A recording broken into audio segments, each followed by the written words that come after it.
Hello,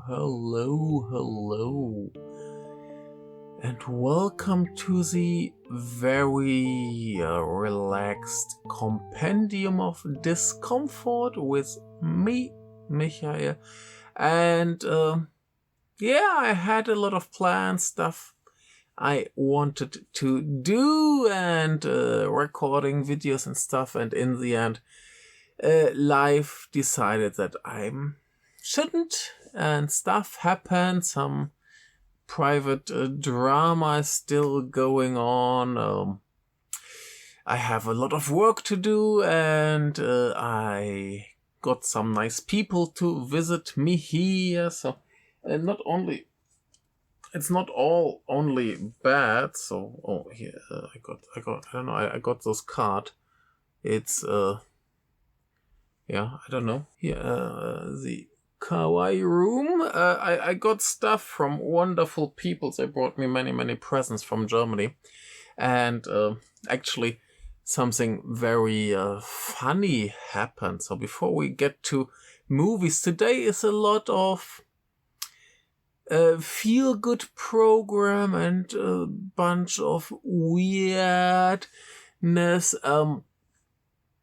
Usually I do these kinds of episodes for some subscriber special. Last time I didn't. I just had some short videos, and I guess now it's just time to do something a little bit more relaxed. I just don't feel like small here, and there's some movies where I'm pretty sure nobody will watch the video by itself, especially there's some anime movies. Usually nobody cares about anime movie videos here. So I'm just gonna throw it all together and hope that some of the titles will catch someone's attention. Happened before. And if not, the combined power of nobody cares gets it maybe to a few views. Anyway, before we get to the movies, a fun anecdote from last week. And last week on Monday, some wonderful people from Germany came over to Osaka and were like, hey, you wanna hang out? Let's meet, have a couple of drinks. And that's what we did outside their hotel, or more under the hotel, on the ground floor. There's like an area with washing machines and like ashtrays and stuff. There's a few benches. So we just sat there. Across the street is a combini. And we just got some drinks and had a good time and talking and chatting and just being there like homeless people and presenting the bad manners that we have. And why not? It's a lot of fun. I hope nobody was annoyed. And the next day I had the worst hangover of my lifetime. Usually when I was young, I never had any hangovers. Later it was more like, I feel a bit tired, and that time it was really nasty. And I didn't appreciate that. Probably I had too much bad cheap drinks mixed, and I didn't really feel all that great. But one of them was like he sometimes buys sake to cook, and it's not really good, and he would like to try some good stuff. And I know a guy who works in one of the department stores here, so I thought I'll just go there and ask him what to get, because I like sake and I have tried quite a bunch, but I'm still far from being an expert. So I thought, let's go there, ask him. And so I went there there was Monday. On Wednesday I went there, still not feeling all right here. And the guy I know there didn't work at that time when I showed up. So I just checked the tables where some sake makers do tastings. You can just try all their stuff, and then you can choose what to buy. And the first one just kept giving me all kinds of stuff. Like I tried like 5 or 6 different bottles from his selection, and already felt very happy. and I chose one a little bit cheaper from there, and then I went to the next table, and the next one gave me 2 or 3, and I thought, yeah, that's good, but not my taste. And while he was then busy talking to another customer, so suddenly the guy from the next table was like, come here. So I go there, and he gives me the really good stuff, and it's wonderful. But yeah, so Wednesday felt a little bit not so amazing as well. And then when I met my friends on Friday again, so I give this guy his sake, and he tries, and among the group, he's probably the only one who really, really likes it. The others are like, nah, not for me, or maybe drinkable, or whatever, but nobody they weren't really excited, just the guy who actually ordered. So I'm already very lucky. And where we're sitting there drinking, like homeless people, paper cups with a Miffy, and suddenly this Japanese guy comes down, I would say maybe 30 or something like that, on a business trip, and I think he just wanted to smoke there. Anyway, so like dude is like, wow, drink sake, and I look at the guy, and he makes a face like, no thank you, but he was too polite to say no, or maybe too overwhelmed by this foreigner offering him a drink, and he was pouring the drink into the paper cup and stuff, and so he was, thank you so much, and then he tried, and suddenly he was, So immediately checked the bottle, and then he realized, oh, that's actually the good stuff. It's not onikuroshi, if you remember. That I think I mentioned it in a video before. Barely drinkable. But then he realized this is really, really good stuff, and he talked to us a little bit more, and then he disappeared and came back with like this small, it's called the Ukon no Chikara. It's some kind of energy health drink, and that was supposed to keep the hangover away, and I felt great the next day. So either it was the good alcohol, or the power of, I don't know what Ukon is, but it has power. Wonderful. Some kind of root on the bottle. It always looks like ginger, but I have no idea. Anyway, it was wonderful. Like his facial expression from like, will these guys poison me, to, oh my god, this is actually really good stuff. It was hilarious and beautiful, and made me very happy. So yeah, cool. I like it when people come over to visit me. Yeah, besides that, I rewatched this movie here 2 times, A Flame Union. It's still great, and I don't know if I've ever mentioned that anywhere before. But if you watch, for example, Baby Assassins or Baby Assassins 2, the sound mix is pretty lame. Same if you watch the opening of Nice Days.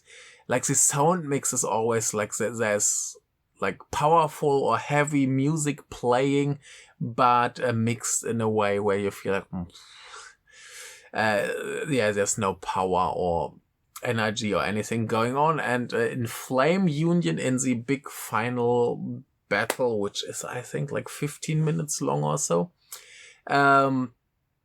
they just turned the music up and so high that you can barely hear the dialogue, which is not all that important, but it's pretty cool that finally they got a sound mix that's appropriate for what we're seeing. So makes me happy. Still a great movie. I hope it's gonna get released on Blu-ray sometime soon. But I just streamed it on Unext. Now it's still you still have to rent it. So I didn't pay. I have my points that you get every month, but it doesn't give me all that much happiness. But yeah, at least I had the motivation to watch it twice in 2 days. So good. Another funny thing that I realized, just a throwaway topic. This one, is that the Gesuidos? Probably. Someone made some terrible AI subtitles for the Gesuidos, so I had to check those, and it just shows that AI is unable to make usable subs from just the sound. I guess if you have Japanese subtitles, it works a bit better. But it's quite funny because Japanese has these like little quirks that other languages don't have, or not like that, that make it quite difficult to just understand based on the words. A language like English or German are usually quite clear in what we want to say. For example, we usually use a subject like I or you, which in Japanese rarely happens. So sometimes you have to guess the subject based on the context, and AI doesn't understand context, so it has to guess the subject based on nothing. Very great. And then you have a lot of words that are homophones, so they sound the same, but they have different meanings, and that's sometimes so confusing that Japanese people start writing the kanji on the hand, like to visualize which they actually mean. I have seen that happening. Not every day, but it's something that can happen. So there's, for example, a scene where the protagonist talks to an elderly lady, and the elderly lady says something like, the previous owner of this house died, and so here's still his dog. Would you like to keep the dog, or something like that? And the problem is first that the subject is usually not mentioned, so the subtitles are like it or something. And the funny thing is the word keeping a pet is cow, and the word to buy is cow. So instead of talking about keeping the dogs, they were talking about buying it, whatever it is. So there's a lot of confusion. So I would say for many things, the subtitles are probably good enough to somehow manage to transport what they are talking about. So if you are the audience and you see what you see, and then get some crazy words that give you an idea what they might be talking about, okay, it's maybe better than nothing, but I would still say it doesn't make anyone unemployed. Besides, if companies decide this is good enough and they just gonna not pay the translator, which is a very bad idea, because I would say that's a borderline unusable. But companies are stingy and terrible and whatever. Yeah, but prove to me once again that especially to translate Japanese based on just the sound, AI is just crap. It just doesn't do it. It's awful. Cool. So don't stop studying Japanese. It still has its worth. But let's get to some movies that I watched, and they're all movies that I, for the most part, enjoyed very, very much, but I don't have all that much to say about them. There are two titles that will make Rolf, hello Rolf, very, very happy, and they're both wonderful movies, so I get it. Yeah, I get why he loves them so much. The first one is Sound Euphonium, the final movie, part 1.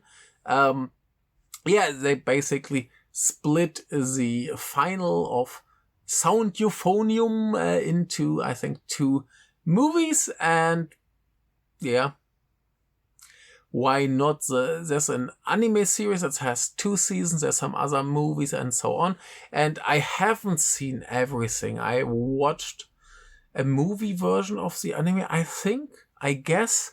I'm not even sure about that, and I watched 1 or 2 other movies, but so I have an idea what it's generally about, but I'm not that deep and I don't know every character relationship thing in detail, but I know enough to enjoy it. And I forgot I got this beautiful card thingy here when I went to the cinema. I didn't buy the pamphlet. Maybe I will, because looking back, I really liked this movie quite a lot, and I still should watch the whole thing. Basically, this is very similar to a sports anime. If you know sports anime, they're always set in high school, and there's a player who joins the team, and then he must somehow get his team to win the championship before high school is over. Because high school is 3 years, you don't repeat a year, you just go through it, and if you fail winning the big championship, that was your only chance to do that. And here it's the same. We have a girl who joins the brass band club. She plays the Euphonium from the title. And then they want to win the championship, which is what it's about in this movie. And it's all very cute and lovely. You have these little quarrels. There's no really big drama. It's all very nice and cute.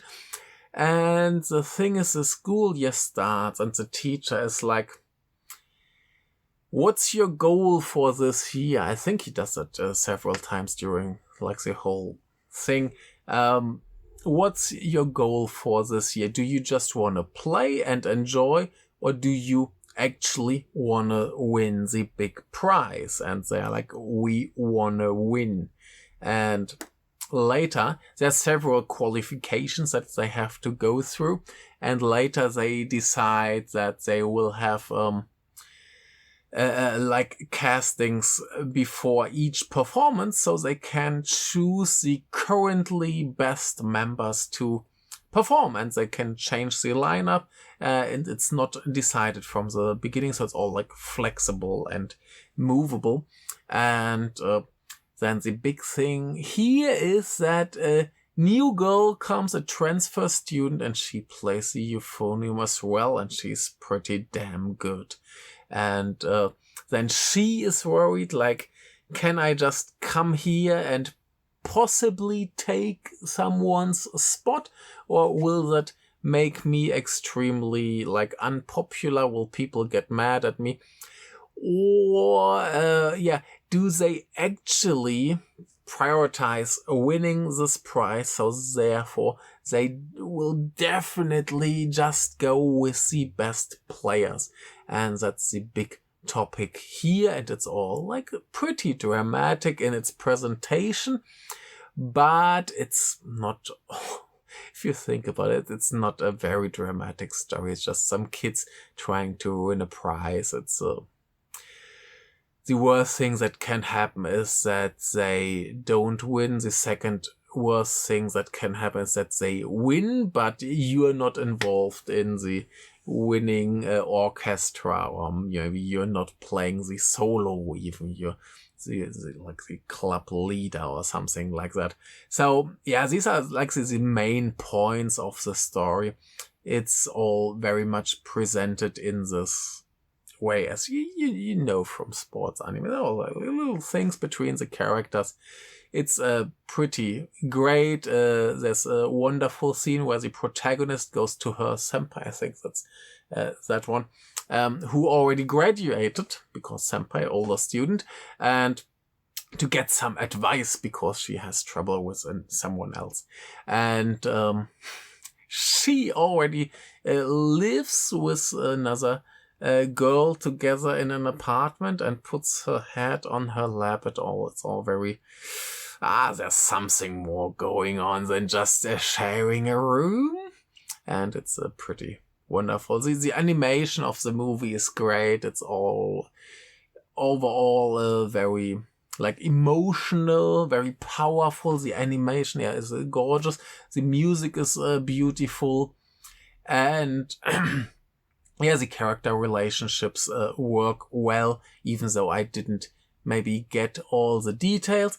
And I remember I watched one of the last movies and they somehow skipped over like the big performance, and here you actually see the big music performance at the end. And it's pretty great. It's wonderful.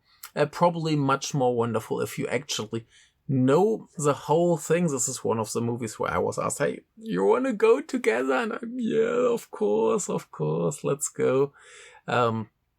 I've got to catch up with the whole thing. It's a really, really gorgeous, wonderful anime that, you should maybe watch if you're either into girls doing stuff anime or into sports anime, even though it has nothing to do with sports.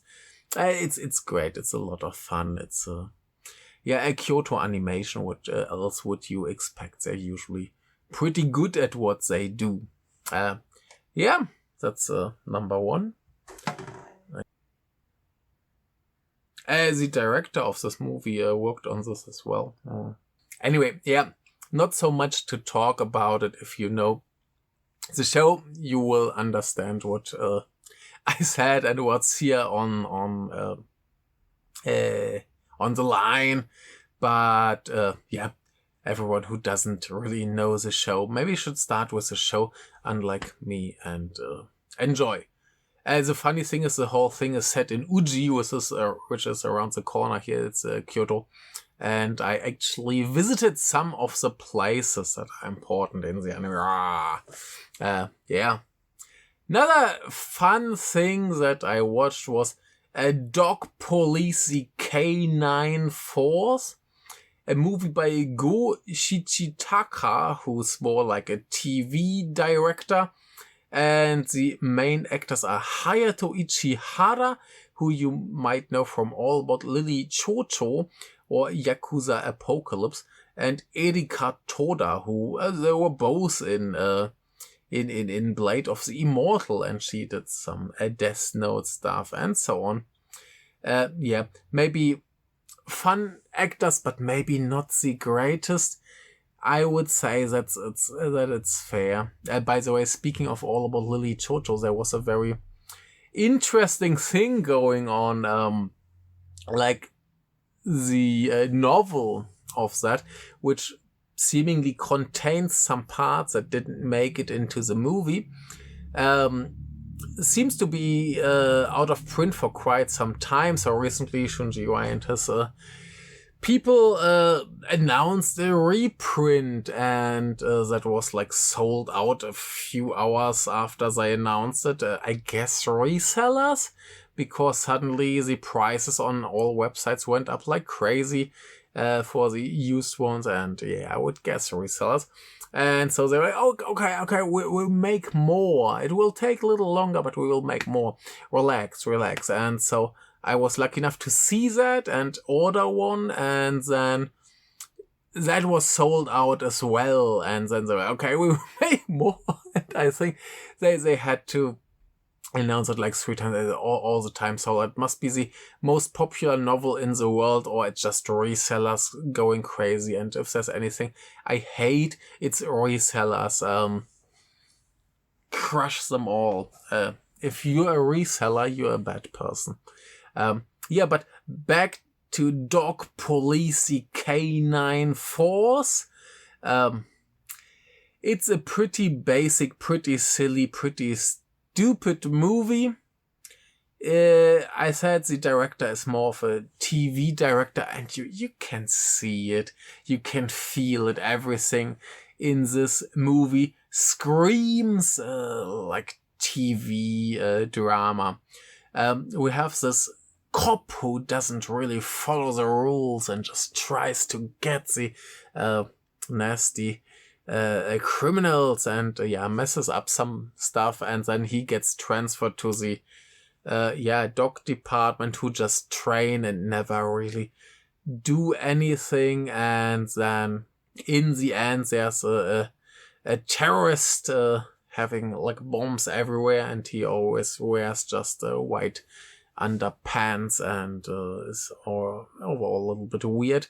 And then finally the K9 force has to help finding the bomber, and it's a super silly, overly dramatic TV-esque movie, which is just basic stuff, nothing special about it. But sometimes in some moments the silliness goes so extremely overboard. It gets so stupid. It already starts when he tries to get this criminal, and a guy on his bicycle falls down, and he's like, the birth is about to happen or something like that. So the cop takes him to the place where seemingly kids are getting born, but no, it's just dogs. And he's like, oh my god, it's just dogs. And one dog pops out of mama dog, one after another, and more. And just the last one comes out and is like basically dead. It's albino, it's white, and the doctor says, that's life, we can't do anything about it. But our cop can't accept that, and he starts to reanimate this little trash looking dog puppet. It's so ridiculous. And of course, like a month later, that's a grown ass dog, and this is just, I don't know how time passes here. Like after this event, he gets transferred to the other thing, and then he chooses a dog, and it's suddenly already a big dog. How? I thought it takes a while until a dog is grown up. I have no idea. I have no idea how time in this movie works. Probably the movie doesn't have any idea how time works. It doesn't really matter. But that was the first moment where this is such silly nonsense. I'm very entertained later. Like a dog gets exploded by a bomb and just breaks his foot. Spoiler.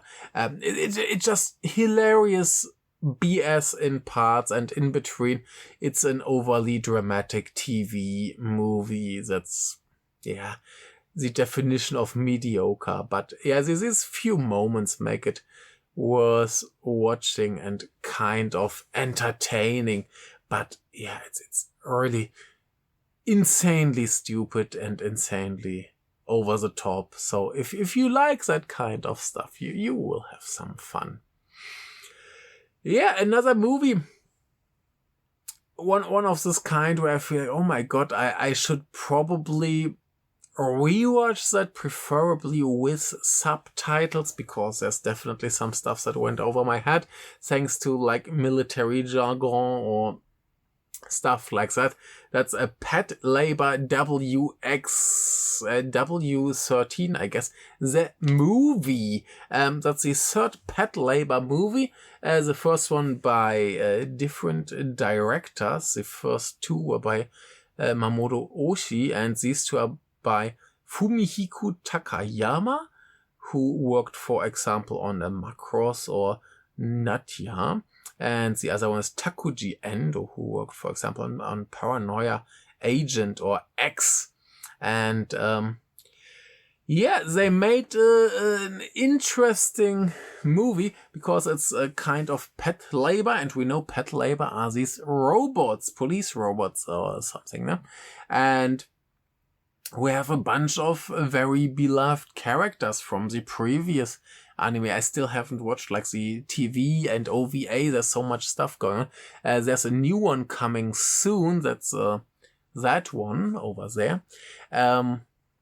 Anyway, so we have a lot of established stuff that everybody loves, and they're like just like, nah, don't want that. So the robots barely appear, they just come for the climax. The beloved characters mostly come just for the climax, and suddenly we have a monster that wears a mecha as a costume, and when it comes out, it has like huge milky breasts, which is really weird. And for the most part, the movie is this kind of slow burn, polite thriller thing, which mostly lives from atmosphere and great animation. And yeah, it works. It sounds all weird. And I mean, the first two movies are already like slow burn, polite thrillers in some way. And the robots get very little screen time, but it's still closer to what I would expect from such a franchise movie. It's really weird, and I don't know if it should work or if it's just but I really enjoyed it. I was very sleepy when I watched it, and then this slow boredom style vibes movie was maybe not the best timing, but I still enjoyed it very much. I definitely have to rewatch it, but yeah, there's a lot of like government cover-ups, conspiracies and stuff going on, and some biological weapon. This is good stuff. I definitely need to rewatch it, but yeah, just for animation and vibes, it's already very worth watching, and it's good. It's great. We love that. Especially since movies like that, like as anime, don't really get made anymore. Oh, just noticed that I've still been showing you this nice picture. No more. So I would recommend it, even though it's weird, or maybe because it's weird. Another weird thing, the other day I read some Yugo Sakamoto stuff, because why not? It's always worth checking out what he's doing. He wrote some interesting things about like what is location hunting, and about his issue with buddy movies, because basically all his movies are buddy movies, and he feels like, I should do something else, and then We Are Bad Barbers happens, and he does this, like, again, a great buddy movie moment, and buddy movie is still great, and so on. And he wrote a little bit about his writing process, which seems to be quite messy, unfocused, and very much like input from outside for Bad Barbers. He wrote together with Masayuki Ino. I think his writer name is now Masayuki Ono. But anyway, so there he got some input, and then he wrote about this movie that's called Henna Core, so Strange Voice. And when he wrote that, he listened to a band called Creep Hype, and I was like, I haven't seen that. What's that? Why don't I know? And then I checked online, and I realized, I had heard of that, I just hadn't watched it, because the problem is the only way to watch this 30-minute short movie is to buy this overpriced Creep Hype Deluxe Edition album, including a Blu-ray with the short movie and making of the short movie and so on. The good thing is that it's already like from 2024, so you can get some second-hand copies for a reasonable, acceptable price. That's what I did, and the band is actually pretty good. I knew them before, probably I've heard a song or two before, but I never really listened all that much to them. But yeah, basically it's a 30-minute movie where Sosuke Ikematsu, who is a sound engineer, and Nana Mori, kind of a band manager or something for the band appears too. And yeah, they basically just hang out and talk, and there's some weird situations, some fun situations, and it's a good, charming people talking to each other movie. Yeah, there's not that much to say about it, besides it's nice to just put on and let play and enjoy. I probably watched it a few times more quite soonish, just because it's so nice, like the performance is nice, the whole atmosphere is good.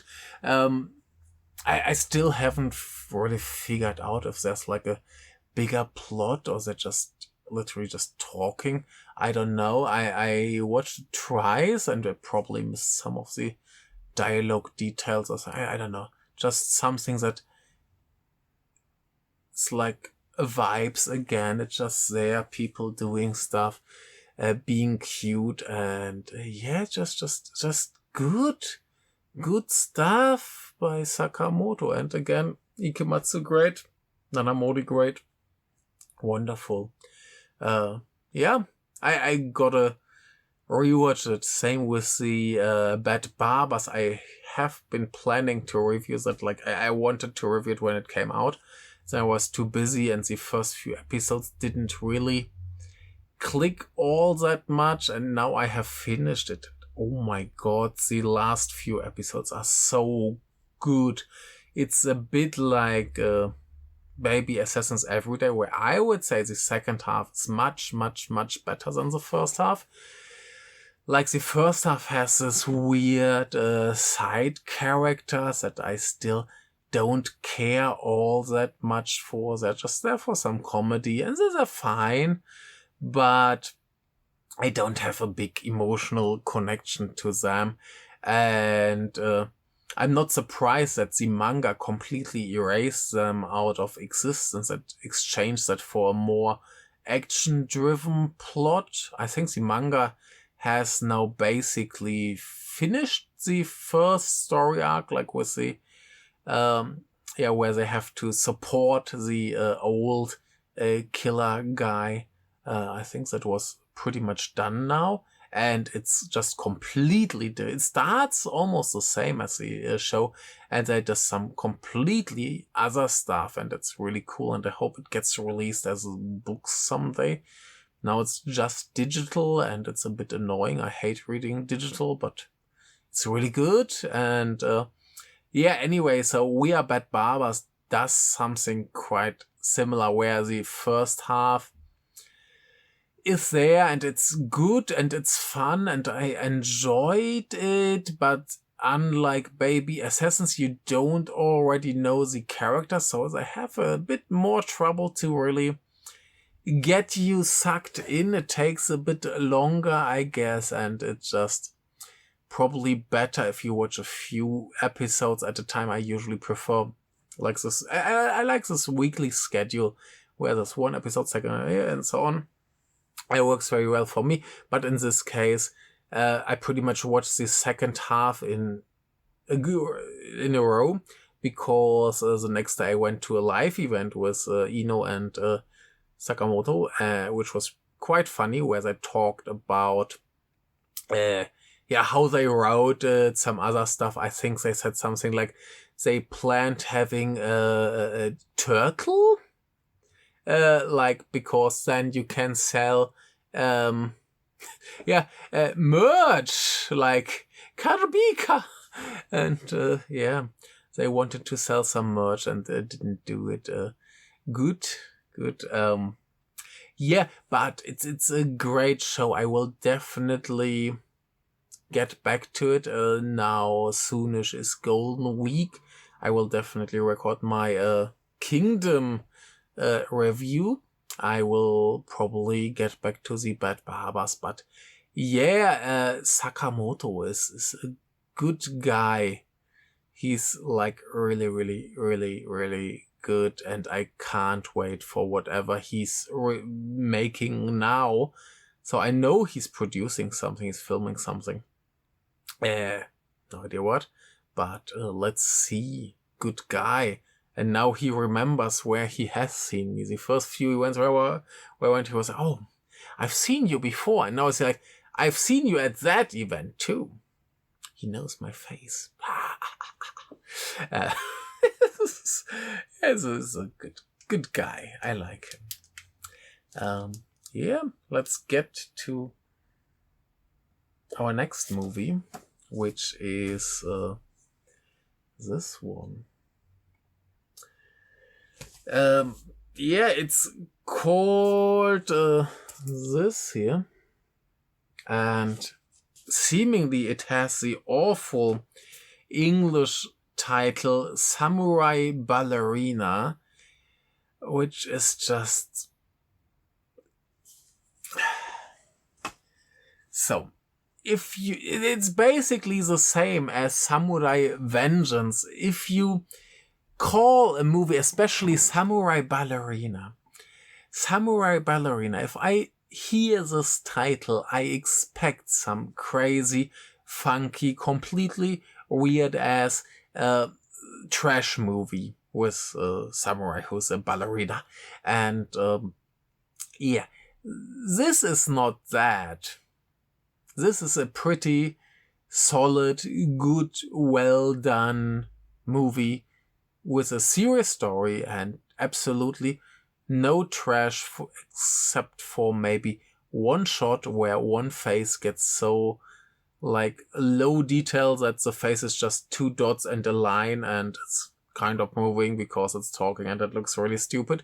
And that's one thing that they didn't get really right for this movie. Let me have like this movie has some. Let's start with the issues. It has some not so beautiful animation. So when we get to the big climax, suddenly we have some very ugly CG animation and some other stuff going on. It has some weaknesses there. It has some weaknesses in the writing. It seems like it just gives us another problem and another problem and another problem and another problem and another problem.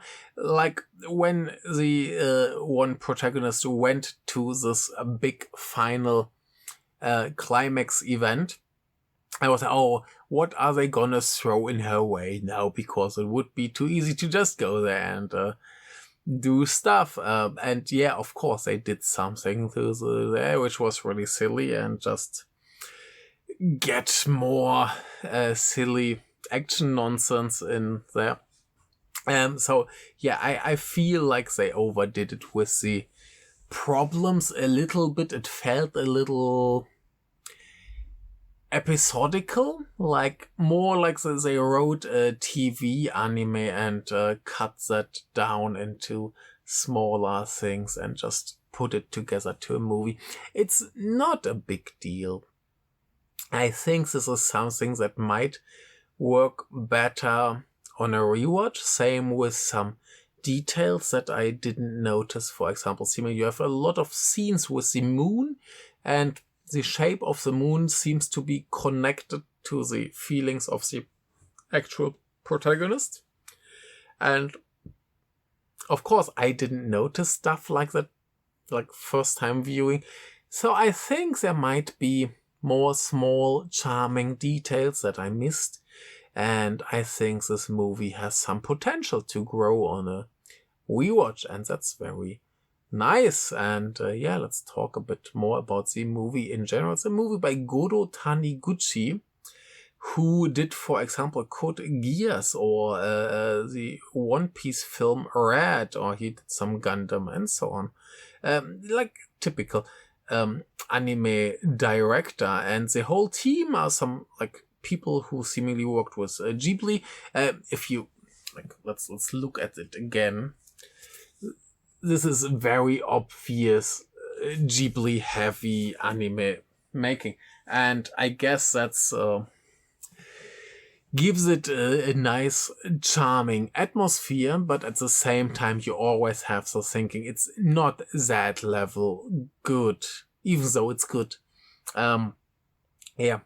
So this is, I would say overall, it's a bit uneven. It's a good movie that has some weaknesses that might not be remembered when you rewatch it. There was some, I did a talk event after the movie, and there were some people who watched it like, I don't know,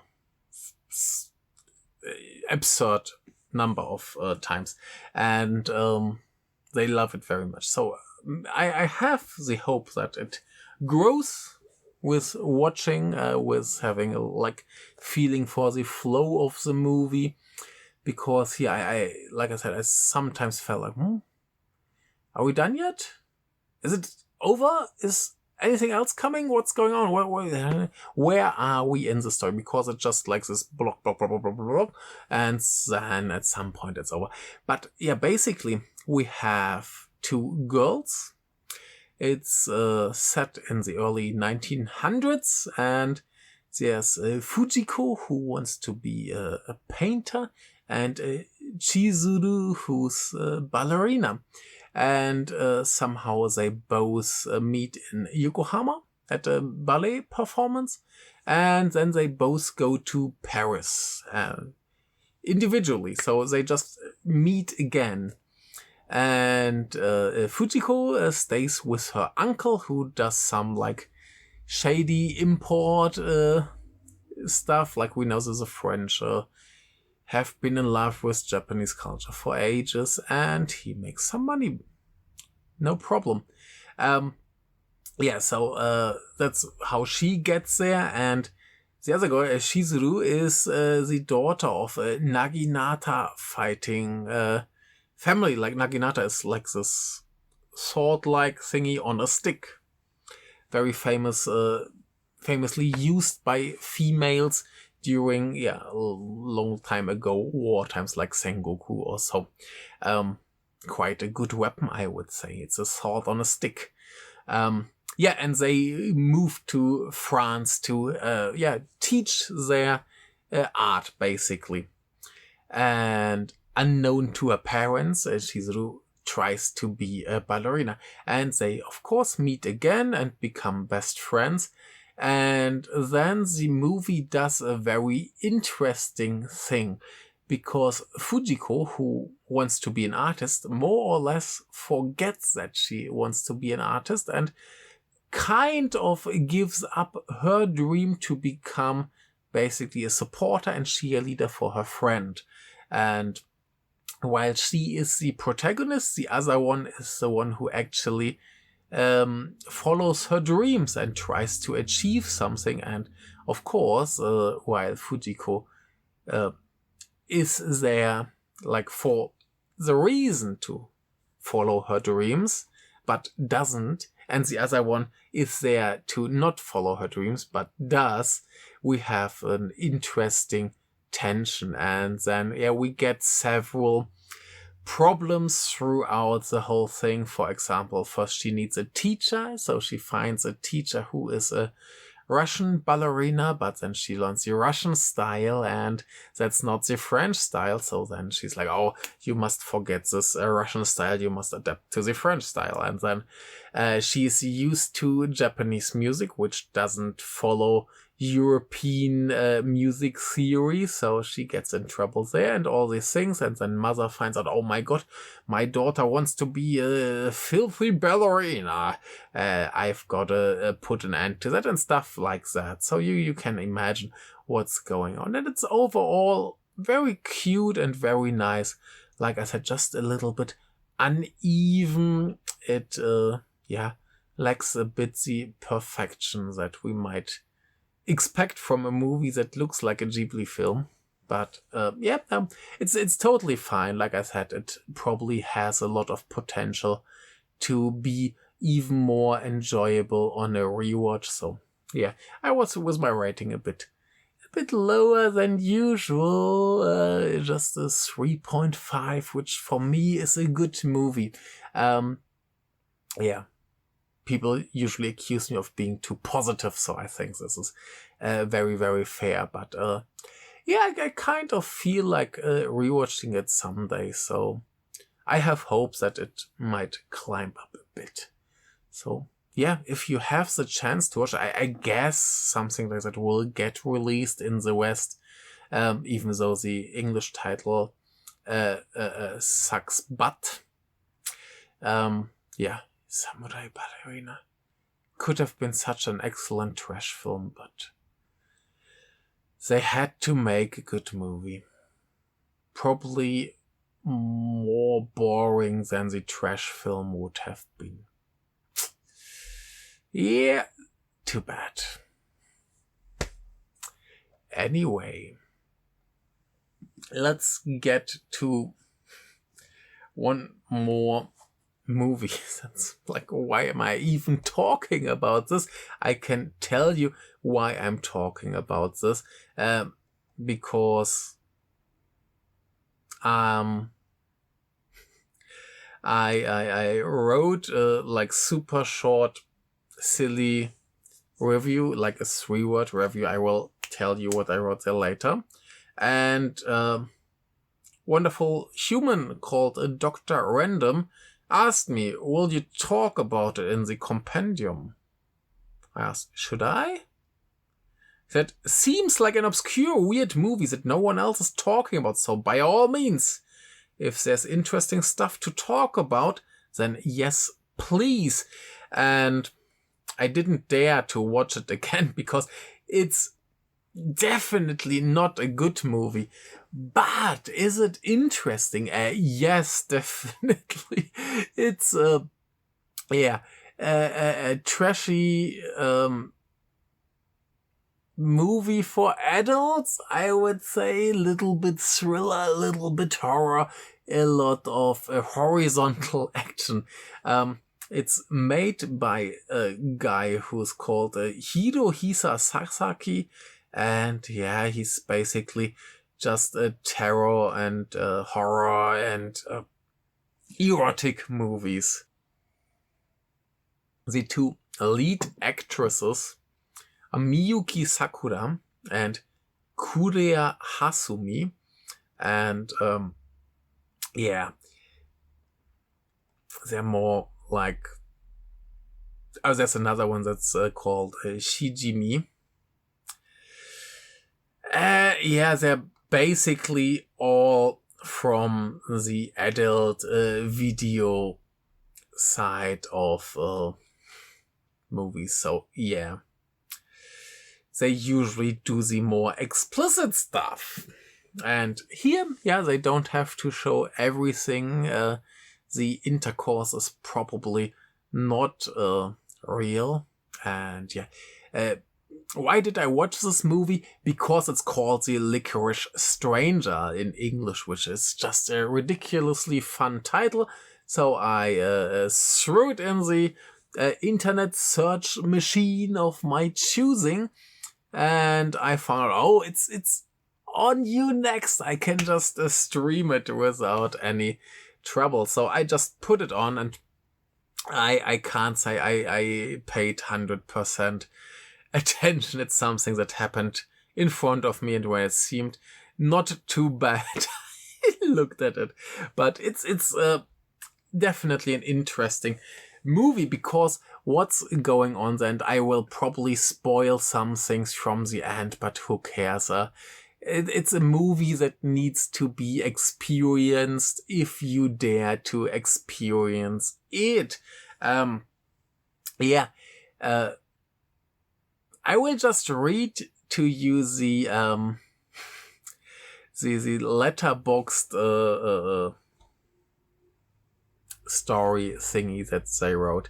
Nagisa is living together with handsome college professor Kotaro.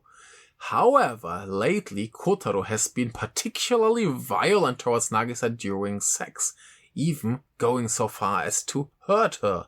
I thought that's the point of violence. If you're violent, you hurt people. If you don't hurt them, you're probably not violent. I don't know. I don't get it. One day, Etsuko, a woman claiming to be Kotaro's sister, appears at the house. Etsuko asks to stay with them for a while. However, Nagisa is not convinced that she is really his sister because she is so sloppy and unlike Kotaro. It also bothers her that the two often go off to talk in secret. Nagisa later finds out that Etsuko has been secretly watching her and Kotaro having sex while masturbating. She asks Kotaro to kick Etsuko out, but he refuses to listen, and Etsuko's antics become more and more intense. Eventually, Nagisa finds out that she's pregnant. With this new development, Nagisa thinks that she can marry Kotaro and finally be able to kick Etsuko out. Little does she know, this will be the beginning of her confinement. And that's like half the movie or so that they explain here. There's some more characters that sometimes come and check what's going on. And it's funny. It's described here as she secretly watches them and plays with herself. That's not so secret. She's just basically there staring at them, and it's really funny and ridiculous.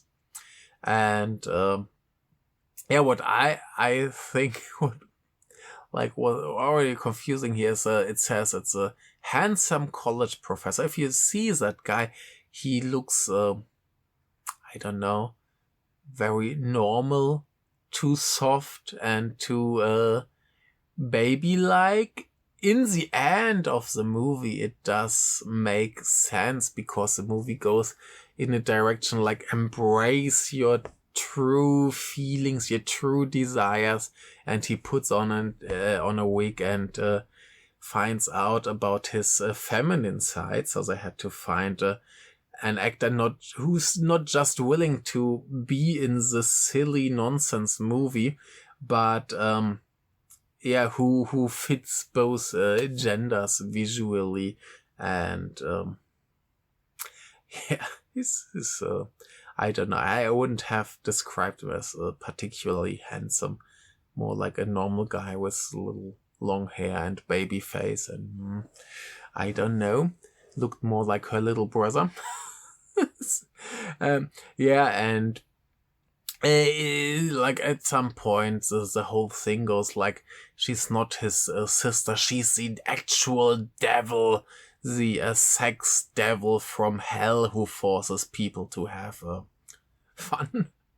It's completely absurd and weird, and it's all like filmed in one apartment, so it's like super low level cheap filmmaking with like a pretty small cast, like I said. And it's just weird vibes and atmosphere and people doing funny stuff, and it all escalates in, and now comes my review, the human sexipede. Like, the human centipede where people were attached mouth to butt and then forming a centipede. Here they form a centipede by a guy locking onto a girl in the standard way, then another guy locking on from behind, and another girl locking on from behind with a fake you-know-what, and just so silly, and then they make the game. It's all really bad and trashy, but at least in an entertaining way. The movie doesn't look particularly good. The acting is appropriate, I would say. And it's just nothing special, but it's really funny. And how they go for this, you should just enjoy what you enjoy, no matter how weird it might be in the eyes of society. It's a thing to go for. It's a quite interesting, quite fun. Yeah, it's just a really strange movie that I would say deserves the title The Lickerish Stranger. It's very licorice. Yeah, it's yeah, there's not all that much to say, but just like how they play out this kind of home invasion, and he's always like, oh my god, I can't get rid of her, I just give up and give myself to this woman. You should escape this hell, she's the devil. It has like really weird occult vibes, and it's just hilariously stupid and yeah, kind of fun. Maybe I will get back to it at some time, but I guess that's already more of a review that such a trashy movie deserves. But yeah, I guess if you're into this kind of stuff, and yeah, you might find some enjoyment here. It's pretty funny, pretty interesting. So yeah, there's something to say about it, and yeah, that may be it. Let's get back to another really good, very Rolf movie. At the end, he recommended this movie to me like several years ago already, and it's a movie by Naoko Ogigami, and it's called Kamome Diner, or in the origin it's Kamome Shokudo. And yeah, it's some kind of anniversary. Oh yeah, 20 years. So yeah, they were playing it in cinemas again. So yeah, since I have been told to watch this movie long time ago, I felt okay, let's finally, if it's already playing, let's go and watch it. I have seen one of her movies before. That was Maru, about an artist who creates some art pretty much by accident and then becomes a big famous artist, but everyone keeps nailing him down on this one thing that he does, and that's the Maru from the title, the circle. And it's a really lovely film, and I think in a certain regard it has some similarities to this. It might be just her style, but yeah, immediately spoke to me that, oh yeah, this is kind of similar, and both are very like small daily life movies that suddenly somehow get like a slightly magical touch. And here, this movie is basically about three ladies. First, we have Satomi Kobayashi, who you might have seen, for example, in Obayashi's His Motorbike, Her Island, or in Koreeda's After the Storm, or maybe in Godzilla vs. Mothra. She plays the lead actress in this movie, and yeah, she's a lady who does some Aikido, but somehow just decided that she wants to make a Japanese-style diner in Helsinki, and people don't get it, and there's already like this first group of ladies who every day stare through the window at her and they're like, oh my god, she's basically a child, she's so tiny, and oh my god, what's this crazy lady doing? She's like, yeah. And yeah, nothing really happens in her cafe besides Weeaboo, who comes in and is so excited. Yeah, something Japanese in my little town here. And so he's the local person who can speak Japanese. The whole movie is mostly in Japanese, but sometimes some parts have subtitles. And he is a big fan of Gatchaman and can't really remember the whole song. And needs her help, but she can't come up with it either. So by chance, she then meets Heidi Katagiri, or better, her character. You might have seen her in Perfect Days or Silence or Shin Godzilla or maybe Cutie Honey. And yeah, she's a lady who's just somehow there, who was like, oh yeah, let's go to Finland, basically. And then she asks her, and she actually knows the song, and then she decides, hey, if you don't know what you're going to do here or how long you're going to stay, you can just stay with me. Welcome. And yeah, they become great friends. And later there's another third lady, yeah, who similarly just somehow got there. And that's Masako Motai, who you might have seen in Tsukamoto's Gemini, or maybe in Obayashi's Beijing Watermelon. But she was in the Cute Back or the Always trilogy, which I still haven't watched because I'm still too scared of watching more Takashi Yamazaki movies. But now here we have the trailer for his Godzilla minus 0.0, which I think is a really strange title. But why not? I'm not sure what to expect here. Interestingly, he did some interview recently where he said that war is definitely bad and evil. Doesn't fit my interpretation of his last Godzilla movie, which seemed to me very pro-military, at least. Maybe not pro-war, but pro-military. And it seemed to suggest that you can fix some stuff with war and dropping bombs and so on. But yeah, I don't know. Maybe my interpretation is wrong, or maybe he changed his mind, or maybe he doesn't put on film what he actually feels. I have no idea. Yeah. Anyway, so that's gonna come, and they announced his Hollywood debut, and I think, like, oh my god, boy, go to Hollywood, stay there. It will make it so much easier for me to ignore your films, and that's a good day for me. Anyway, let's get back to something more enjoyable.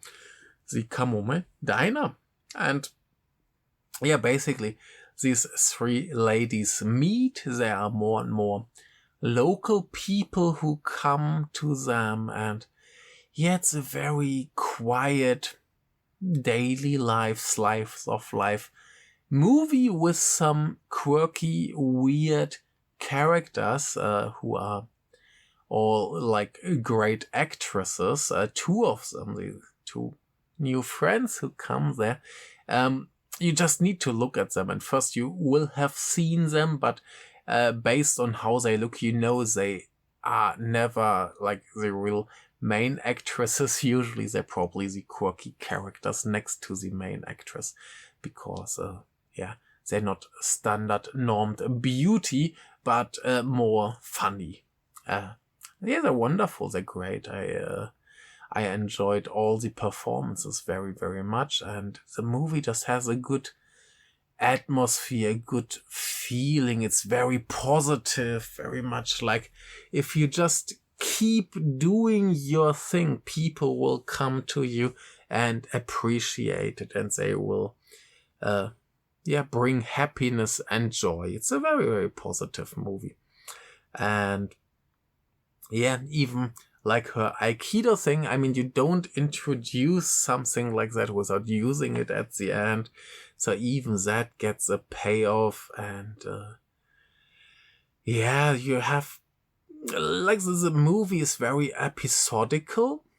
Like, you get a new character, then you get a little bit about them, and while you get something about them, it introduces the next quirky character. Like, there's this very angry looking lady who always stares through the window from some part in the movie.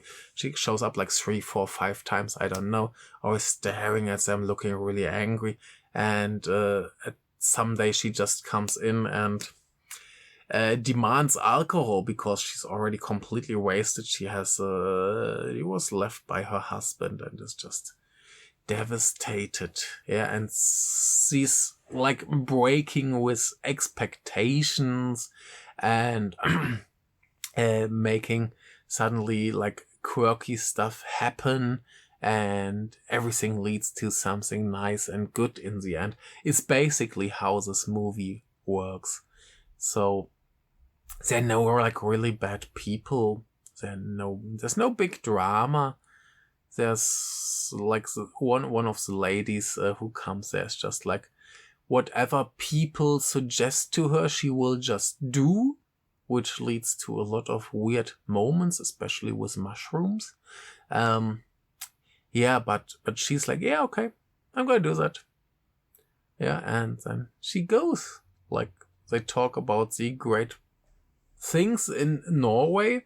Like the local boy says woods, so she's like, yeah, I'm gonna go to the woods now, and all the stuff. Yeah, and it's just also nice and beautiful. Has some nice music, if I remember correctly. It's beautifully shot, and just this very, very quiet, slightly quirky, feel-good movie. You know, I got some magical elements.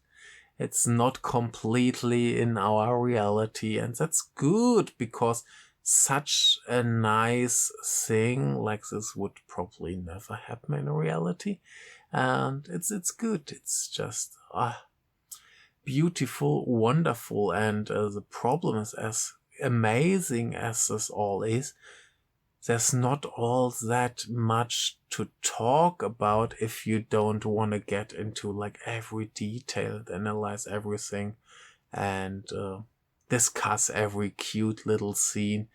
I would say just watch it, enjoy the companionship of these three ladies, and they're like very different characters. It's very funny near the end.